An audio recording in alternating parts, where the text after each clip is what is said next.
भरतलाल जी आ गए? हाँ मंथरे, आ तो गए, लेकिन अभी तक महलों में नहीं आए। तो मैं उन्हें बुला करके लाती हूँ। लो, वो तो इधर ही आ रहे हैं मालकिन।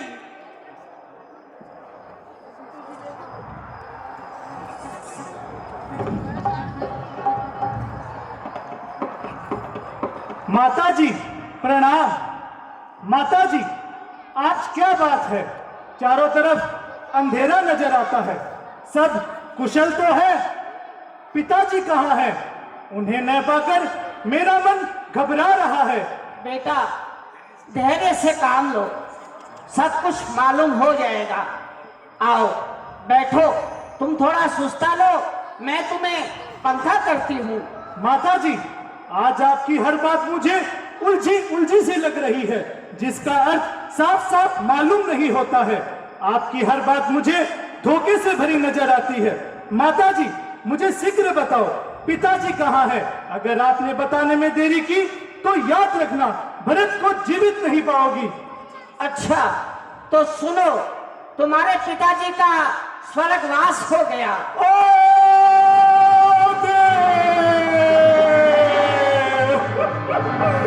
क्या कहा? स्वर्गवास हो गया? तो समझो आज से रघुकुल का नाश हो गया। हाय पिताजी, मैं ही अभागा था जो आपकी सेवा न कर सका और इस धर्म से वंचित रहा।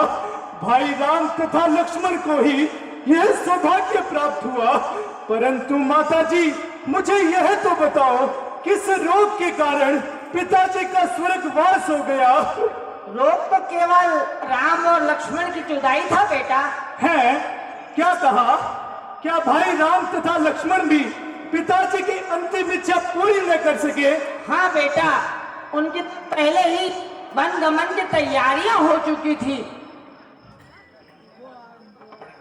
बड़े शोक की बात है माता, जिनके चार पुत्र हो और मरते समय एक भी पास न हो। परंतु माता जी, प्रभु श्री रामचंद्र जी किस लिए वन को चले गए, मुझे तो अभी कुछ भी मालूम नहीं है।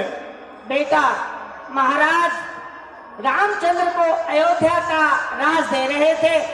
ये खबर मुझे बेचारी मंथरा ने सुनाई।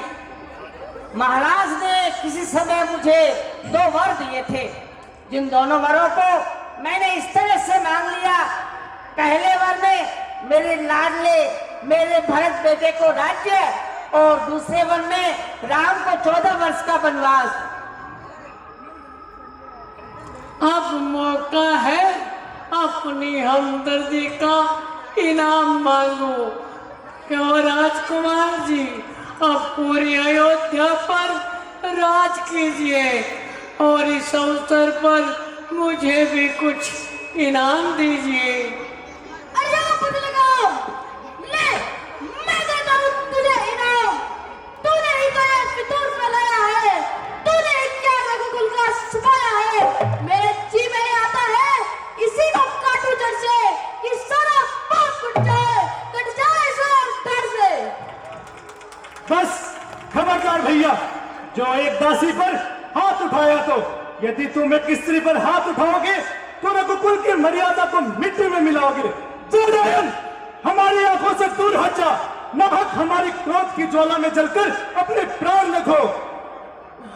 देख लिया ना दादा, मिल गया ना भलाई करने का इनाम। बेटा, इतना समझाने पर भी तेरा क्रोध नहीं गया? हाँ, मेरी आत्मा ही बड़ी निर्लज है, जो इतने शोक के बाद भी मैं परलोक को नहीं गया। बेटा, शोक की रस्म तो पहले ही पूरी हो चुकी है। अब धैर्य से काम लो और अयोध्या का राजकाज संभालो। ओ कुलनाशिनी माता, मैं तुझे माता कह के पुकारने में भी अपने आप को धिक्कारता हूँ। तहजीब भी शरीफ है, जो से गजब के साथ देता है मुझको गालियां, बड़े अदब के साथ भला मंजूर था तो यो किया होता भला मेरा।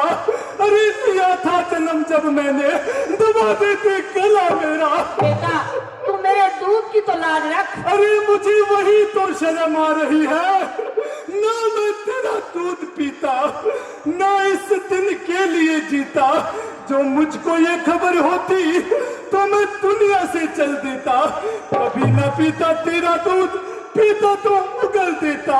ना मैं यहाँ पैदा होता, ना ऐसे दुर्दशा होती। अरे पशु योनि ही अच्छी थी, पर माता ना की गई होती। बेटा अरे बावरे, मैंने तुझे दास दिलवाया, दास होने से बचाया, फिर भी तेरी समझ में कुछ नहीं आया। ओ पति घातनी माता, यो कहो कि मैंने वंश पे कलंक लगाया है, अधिकारी को राज सिंहासन से उतारा है और अपने सुहाग को अपने हाथों उजाड़ा है। बेटा राजनीति मार्ग पर आ जाओ। मेरी तो राजनीति यही है कि मैं प्रभु श्री रामचंद्र जी को वन से वापस लाऊं और तेरी मनील आशाओं को मिट्टी में मिलाऊं और उनको राज गद्दी पे बैठाऊं। कुटिल नीति से जो चाहा है तूने वो हरगिज नहीं होगी। वो गद्दी राम की है और राम को ही नसीब होगी। हाय माता जी, हाय माता जी, मुझको पहचाना नहीं क्या? तुमने गम के जोश में काबिले नफरत जो था उसको लिया आगोश में। मेरे ही कारण माता जी आप पर गमों का पहाड़ टूट पड़ा है। इस तमाम घटना का मूल कारण मैं ही हूँ माता जी। नहीं मेरे लाल, नहीं, मेरे मन से नहीं। मेरा तो जैसा राम था वैसा ही भरत है। हे माता का रूप धारण किए हुए काल रात्रि, क्या प्रभु श्री रामचंद्र जी ने किसी ब्राह्मण का धन हर लिया था या किसी निरपराधी के खून से अपने हाथों को रंग लिया था? अगर ऐसा नहीं हुआ तो उनको वन क्यों भेजा गया? मैं पूछता हूँ, उनको वन क्यों भेजा गया? पिता आज्ञा के पालन के लिए बेटा। बस बस, यूं झूठे कारण दिखाने से अच्छा है तू अग्नि में प्रवेश कर जा, अपने गले में फांसी लगाकर अपने प्राण त्याग दे। और हाँ, आज से ना मैं तेरा बेटा हूँ और ना तू मेरी माता है।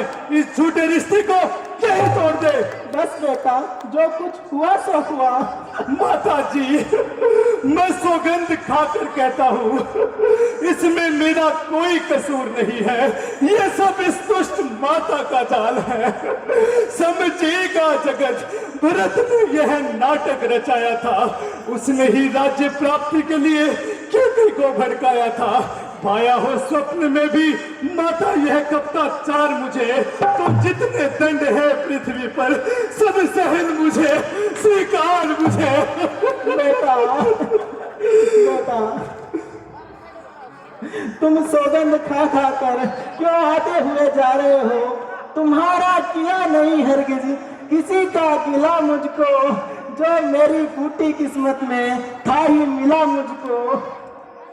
माता जी, मैं सवेरे ही प्रभु श्री रामचंद्र जी को वन से लाने जाऊंगा। आप मुझे आज्ञा दीजिए। बेटा, मुझे भी अपने साथ ले चलो। चलो माता जी। भैया शत्रुघ्न, मंत्रियों से और गुरुदेव से कह दो, कल सवेरे होते ही प्रभु श्री रामचंद्र जी को वन से वापस लाया जाएगा। जो आज्ञा भ्राताश्री। डालो।